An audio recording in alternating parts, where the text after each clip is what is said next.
Alright guys, TacticalRab here again today. Hope you're doing good and enjoying your day so far. CDL Madrid begins tomorrow. Shotzzy's given his thoughts on the first round games. Will OpTic beat Heretics and will they play Thieves or Ravens in the second round? But also aBeZy, that being Pred, potentially spotted in Toronto over the last couple of days. Definitely interesting after what's happened over the last couple of months, whether a return to the CDL is on the cards, given the fact that we thought after Madrid that was his opportunity to get back into the league. Very much into your thoughts in the comments below. Hit the like button if you enjoy. Subscribe if you're new as always. I would greatly appreciate it. First of all, everyone is getting at it to Madrid, obviously, over the last couple of days. We got some shots here of the Thieves boys. I think a lot of the teams, they either flew Sunday night and arrived very early Monday, so they've had a couple of days to explore. Today will be setup day at the venue for everyone. The teams will be getting there and getting effectively some warm-up scrims in before the tournament. And that will be, for many of these teams, the first real time to see how this game plays on LAN compared to online. Every single year, the first LAN event. Now, we have had a LAN before, the K-Stan tournament a while ago. But outside of that, this, for many of the teams, will be the first time they've really played the current game in a LAN environment. And I know that it's not really LAN nowadays. It's not plugging the PS4s directly into each other.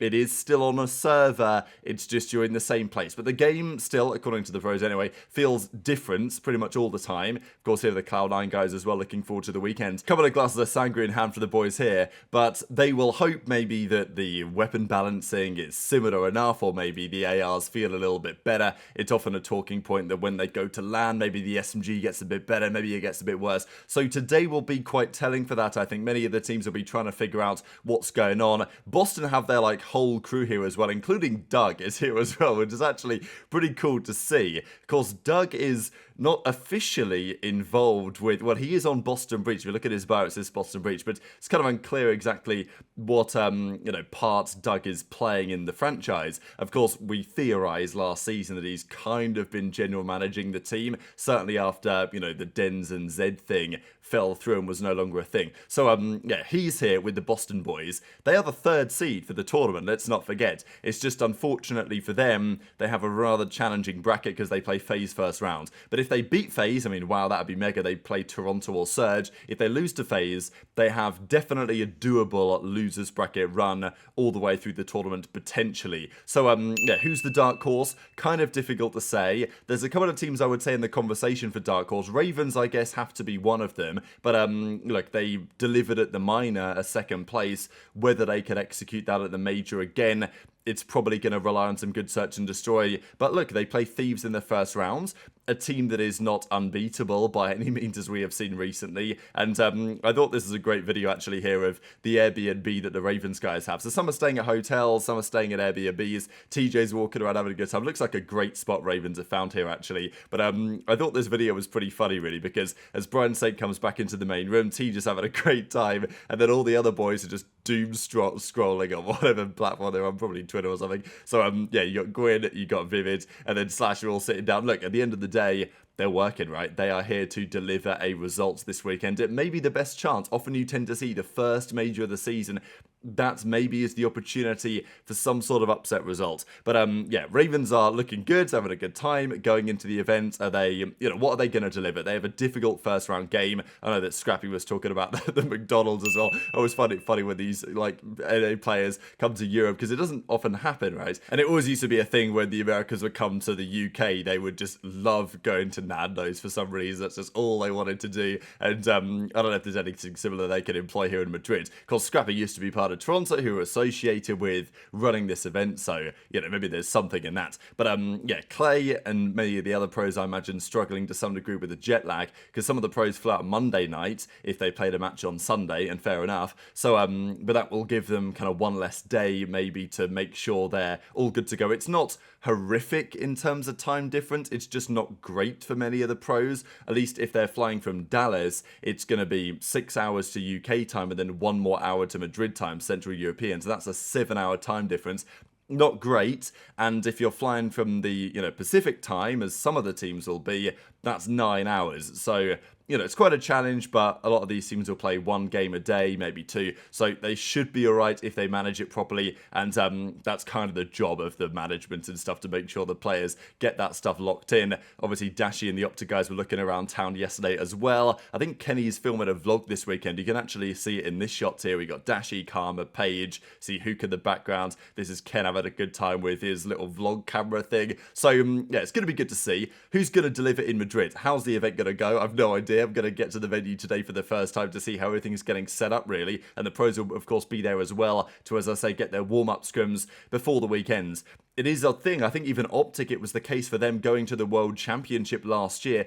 Their scrims going in were good. They were okay, but they were nothing maybe spectacular, until they turned up to LAN, and for whatever reason, their pre-major scrims at the World Championship last year were just incredibly good. So sometimes that's quite telling. Like today for the pros, although we never really hear anything about it, today for the pros often determines how they feel their weekend is going to go. Because if they turn up to LAN for the first time and they play some great warm-up scrims today, they will feel super confident going into the rest of the weekends. Just before we get to a couple of juicy things, there's this noted as well. So this is Protocol Control, a map that is not the best, let's be honest here, but it is sometimes played. Vault is most played, Hacienda, and then probably Protocol. They've changed the B zone to where like the second hardpoint is or whatever in Control. So yeah, this is like the latest update. I don't think they're playing on this patch this weekend. It would be a very, Call of Duty thing to do if the players load in and all of a sudden they're playing on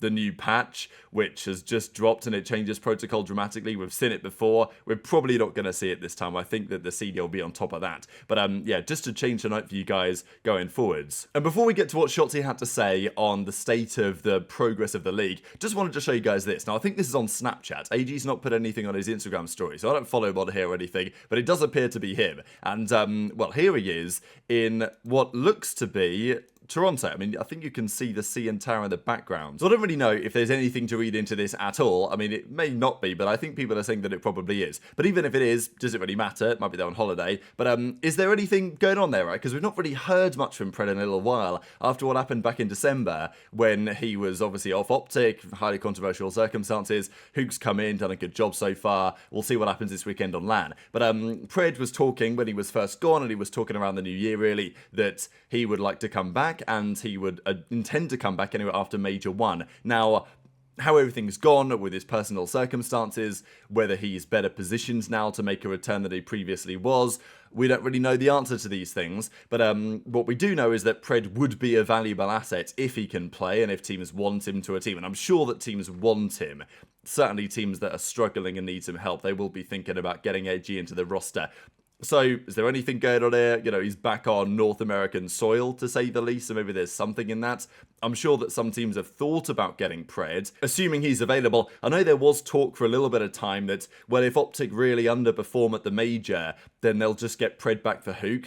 I think the chances of that are very, very slim on what we have seen in previous weeks. I really don't expect that to happen. Now, even Shotzzy was pretty explicit when he said that, yeah, it's not going to be happening. Like, he's not coming back, Pred's not coming back. This is the decision we've made with our roster. This is how it's going to stay. Doesn't mean that he can't come back to the league.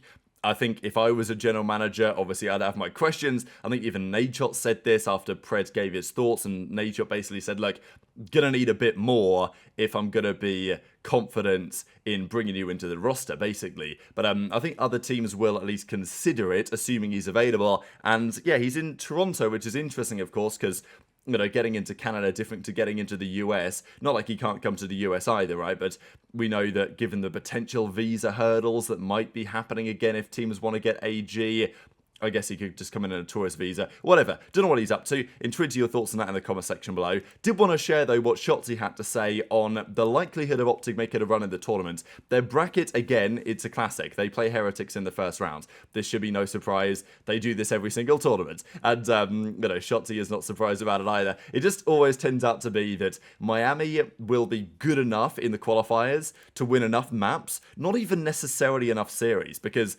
they only won 2 series, Miami, this time. but they won like 16 maps in the 7 series they played. So they went to a lot of game 5s, they lost a lot of game 5s, but they did just enough Miami to get over the line. And this is usually the case. Miami will often end up 7th seed, 8th seed, something like that. And therefore they will play OpTic usually, or a team like it. So a couple of things to share here. Kenny was also discussing his own gameplay, the progress that he's tried to make, and a common thing with Kenny as well, he made it very clear how he really likes to be in a situation where he doesn't have to concentrate too much on what his team are doing. He said this a lot last year when he was playing with Pred, at least when, Pred and Shotzzy were a duo. They had a lot to work on, and Kenny was, instead of being able to concentrate 100% on his own gameplay, he was often thinking a lot about, okay, where's Pred, what's he doing, how's he working with Shotzzy and all this. And I think that's often how Kenny feels and behaves when they play matches, certainly online. On LAN, I think it can at least be the case where Kenny, because the team's played a lot and is more confident in them, he can take a step back. I'm not exactly saying he's micromanaging, but he's constantly thinking about what his team is doing as the in-game leader. But when he's 100% confident the team's going to do the right thing, then he can step into his own element, really. So he says he's been talking with Shotzzy as well a lot in terms of how he's going to approach Search and Destroy to make it better going forwards, but also Shotzzy's take on Thieves versus Ravens and potentially OpTic's game, because of course OpTic are going to be very confident they're going to beat Miami. Look, there's always a chance of an upset, but I would say that it's very likely, and even if it was to go to game 5, I'd still favour OpTic in the Search and Destroy. But in the second round, if OpTic win, they'll play Ravens or Thieves. And that is a competitive series either way. Of course, Ravens and Thieves both went game 5 to OpTic. Ravens beat them, Thieves lost to them over just the last couple of weekends. So either way, that's going to be a good series, but it's also going to be a good series to even get there, because Ravens versus Thieves is also a very compelling matchup. I'll say mine was kind of mediocre, but I think that's just because, like, I mean, I've never been the stats guy. Like, I'm always going to be playing for the win. So, like, if I ever feel like I'm, like, costing, like, in terms of, like, kills, like, I'll definitely, like, look into it. But I don't ever feel like that's the case, especially because our respawns have always been really, really good.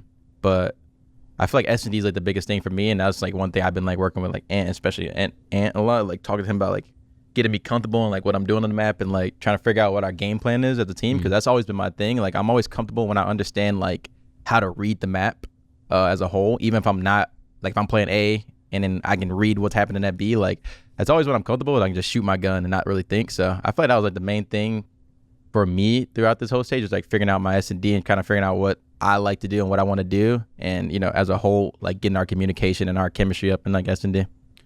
I guess we're going down the line. Yeah, we're next. I like this game, so I mean, I feel like it's easy to get on every day and just grind, especially with these guys. So I mean, individually, I think I'm playing good. I hope I'm playing good. How do you guys feel about your side of the bracket for Major 1? Have you guys? I know it just got released the last like 10 minutes, 15 minutes. I haven't even seen but starting off with Miami and then going into Ravens versus Thieves as a potential round 2. Ravens versus Thieves. Hey, no way. We got Bob against Scrap. I mean, it looks pretty good. That'll actually be a good match, literally. Yeah. That'll be a good match. And then, yeah, I mean, we literally, I'm not even surprised. We play Miami fucking every event. It's not even, it's just destiny. I'm not surprised. We literally play Miami fucking round one. We literally played them 4 times. We played 4 majors last year, all 4 times. The amount of times I have played them specifically. Wait, was it? I'm at a cap. I just cap. But insane. Wait, did we play them first round? You may not have capped. No. Wait, we didn't play at Toronto. We didn't play because we played them Major 1, 2, and 4. Or Toronto. But we played them Major 3. We just played them in losers. Even in UpW2, bro. I played against them so many times. I don't know. We play them every tournament. That was a different guarantee. So Scrappy versus TJ, first round of the major. I think for Ravens, the interesting thing about this roster is for me that I thought they'd be pretty good. I liked the Ravens team, the way they were put together. I think that Slasher was the right man to get. I think TJ was great last year. TJ with Gwinn, that was kind of a no-brainer. The Vivid thing is still a question mark. I like Vivid as a player. I rate him highly. I just don't think that running an AR is really where this can go for the long term. But when the team was formed, I thought they'd be okay online. But really, I was expecting Ravens to be good on LAN. Like, I thought there'd be a team that would step up on LAN. Okay, I know that Gwinn last year was better online than LAN, sure. But I feel like that could change over time. This is actually quite an important weekend, I'd say, for Gwinn to deliver, because if he doesn't, the onliner accusations are still going to be there, absolutely no doubt. But Slasher should turn up, he usually does. And, TJ, Vivid, we'll see how they get on. But I think there was some positives here for Ravens, because they were a team that I looked at and thought they're going to be tough to beat in search on LAN, because the game's going to slow down. They're really good in those moments, and if they take 1 or 2 respawns, they're going to be a force. But it's not like Thieves are bad at search either. They did go up 5-1 on OpTic Game 5, but they did lose it as well. So, yeah, very much intrigued to your thoughts in the comments below. And just one final thing. Over the last few years, best average placement at Major 1s. Scrappy averages a placement of 2.5 at first majors of the year. There's other names here that are notable as well. The real, winners, though, are Simp, aBeZy, and Cellium. They, on average, place second. So, sometimes they've won it, sometimes they haven't. But on average, they are basically making the finals every single first major of the year. So, will they do so again? They certainly would be odds-on favourite to make the finals. But as we know with FaZe, making the finals and winning it is not necessarily the same thing. So, very much interested in your thoughts in the comments below. Hit the like button if you enjoyed. Subscribe if you're new. Take care. And I'll see you next time.